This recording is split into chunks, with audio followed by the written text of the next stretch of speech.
FanDuel bringing you everything from the opening line to the final score. Tim Kirkchin later in the hour from the park. Game 3 tonight, Seattle and the Jays, and the both teams have revealed their lineup for the game tonight. And Anthony Santander is back in the lineup, hitting cleanup tonight. All right. And playing right field.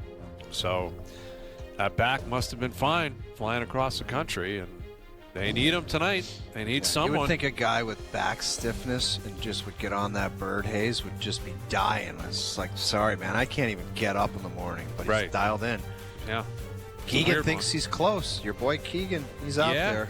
Keegan's a fan of this. Keegan Matheson out there and said, hey, it feels like he's been close to breaking out. He is capable of doing it. And for him to be batting fourth tonight, that means Addison Barger's moving down, and I think that's reasonable. Yeah. Barger's going to play third tonight, but he hasn't had it. He's struggled. He has struggled, and that's a guy that he had a great year coming up, and what do you have, 21? Yeah, 21 20-plus home runs. Really good year. Man, great season, but you know what? They need him. They need other guys. Some of those guys who were kind of like stepped up, and the Clements and guys like that, they need to be better. Varsho, I'd like to see somebody break out outside of, Vladdy and, you need someone to complement them, right? Like, it's got to be Vladdy and Kirk and Springer. Well, that's what's the problem. Right. Against the Yankees, it was so magical. It was literally everyone. Ernie Clement did not stop hitting against the Yankees. Yeah. He was hitting them off his shoelaces out of the yard. Yes. Exactly. Remember that one he golfed out? He didn't even look like he swung, and it went out of the yard. Game two. It seemed impossible that left the yard.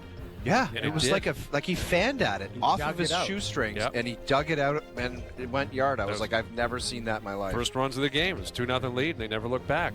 And they need an answer for Morgan Wallen, too. That's the thing. Cal Raleigh, Jorge Polanco's been an issue. And you're right, Raleigh going home. It's not going to be easy. And it's on Bieber and the staff. And then Scherzer game 4. That's the crazy thing. You get a win tonight. Scherzer has got to be great tomorrow night. It's not going to stop. So we'll see. And Ray's coming up here in a moment. Ray can kind of tell us what the vibes are like in Vancouver.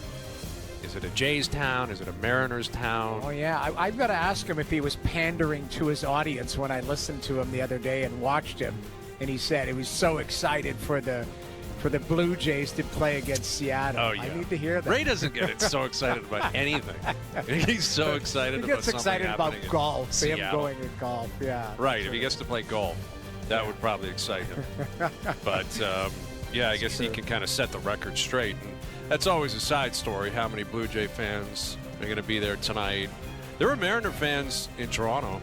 There weren't a lot of them, admittedly. I saw way more Yankee fans than I saw Mariner fans. And Yankee fans can drive up. Like, a lot of people just in New York, the state of New York, are Yankee fans, right? People in Buffalo and upstate New York. No one's driving from Seattle to get to the first two games of the ALCS. How many people you think flew in from Seattle? 100? I would guess maybe 100.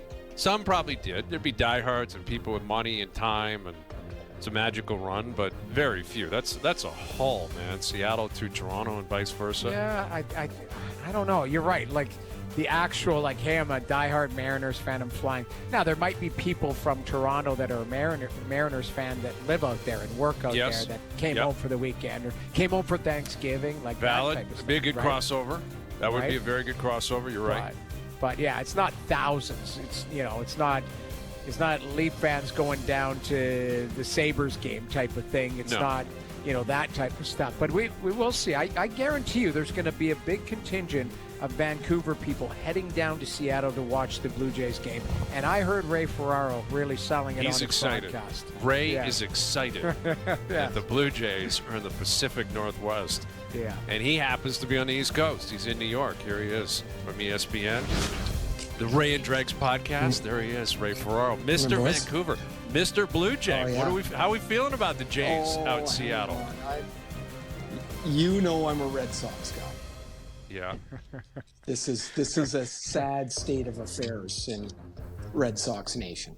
Okay, Noodles were saying you're pumping up the tires, Ray. Come on, man. What I was watching you on a broadcast. I was watching you on a broadcast. It must have been a Vancouver broadcast or something, and you were like going, yeah, I'm so excited. If the Jays make it, everybody will come down from Vancouver or whatever. I was like, maybe he's pandering to his crowd. You never know.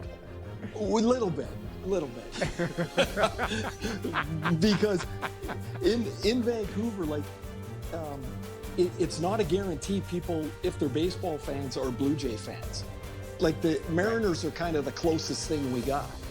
And so a lot of people find, like, they kind of cheer for the Mariners. And the Mariners never win. So it's kind of like when I used to cheer for the Red Sox and they never won. It was kind of like your own club. You know, well, it's kind of like, honestly, it's kind of like Leaf fans. Like, you never win. And so you're like, if the Leafs ever win, it'll be less fun being a fan. Because the misery is part of being the fan. I was an Expos guy when I was a kid. I loved the Expos.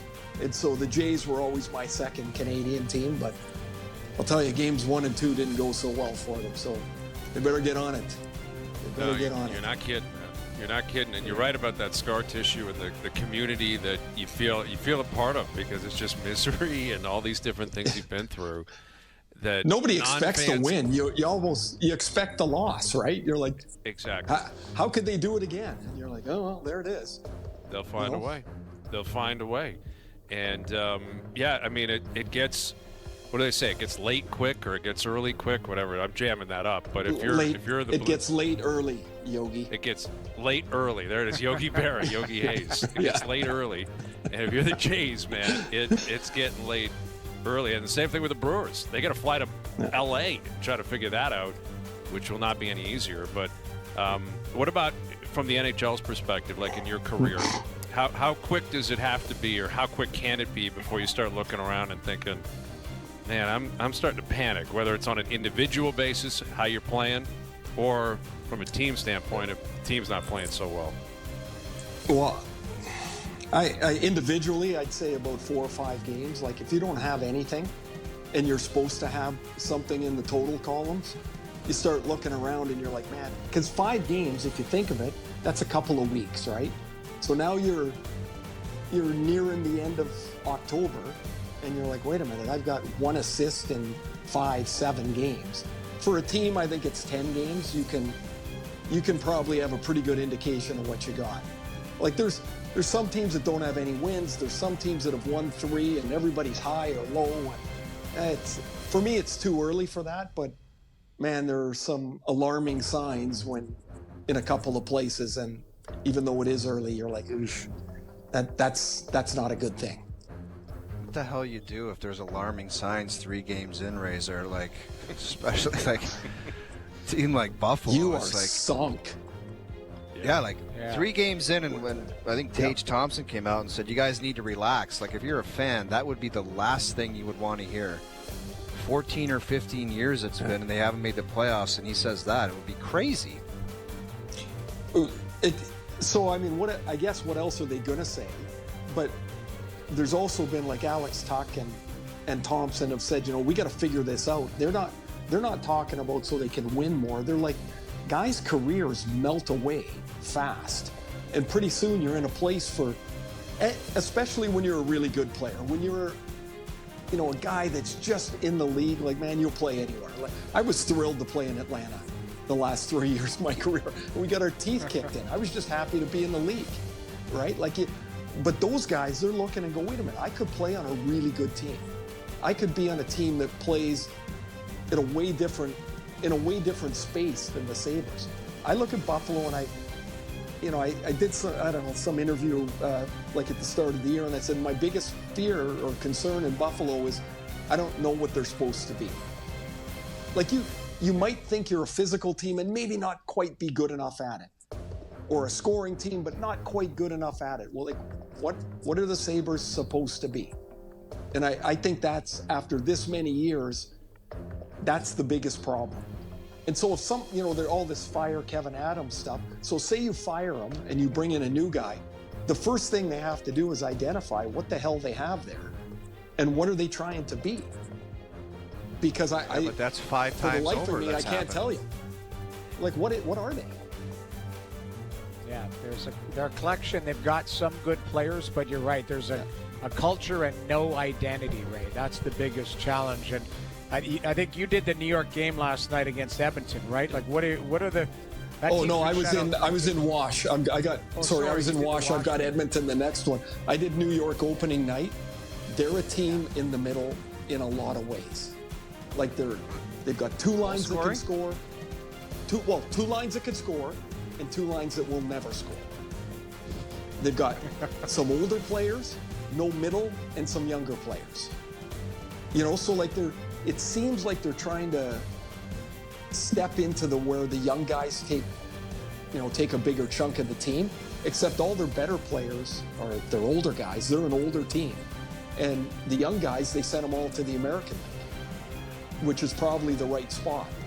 But could you imagine, like, Noodles, you played there, and they haven't scored a goal in 3 games at home. Like that, you would feel that in the arena, like halfway through the anthem. Like you'd feel people getting nervous. It's like like JT Miller's like, relax, it's 3 games, and he's totally right. Except I don't know games. Like what exactly, what are they going to be? Like are they going to score enough to be good enough? And I don't know that they are.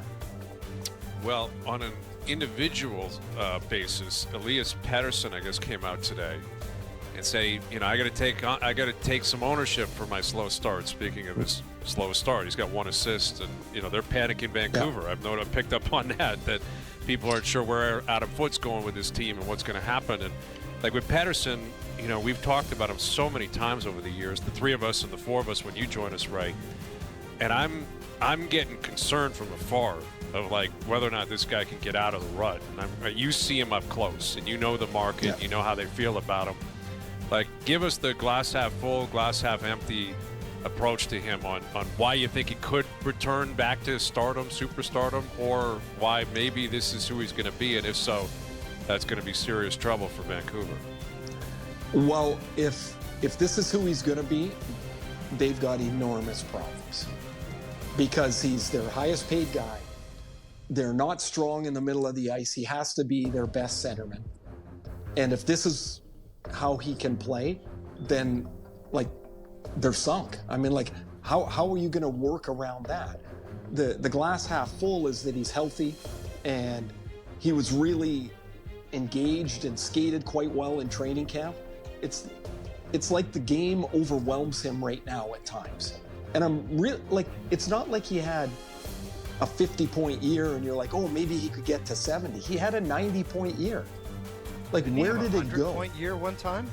Did he get it? Did he get that close? high? He was tipping up on it for sure. He was. I'm pretty sure I'm that like, cat had 100 points in the National Hockey League. Like, where does it go? Like, how do you go? This is the thing I just cannot get from him. Is like, it can't just disappear, can it? Like, I don't understand. I can't think of anyone that I would compare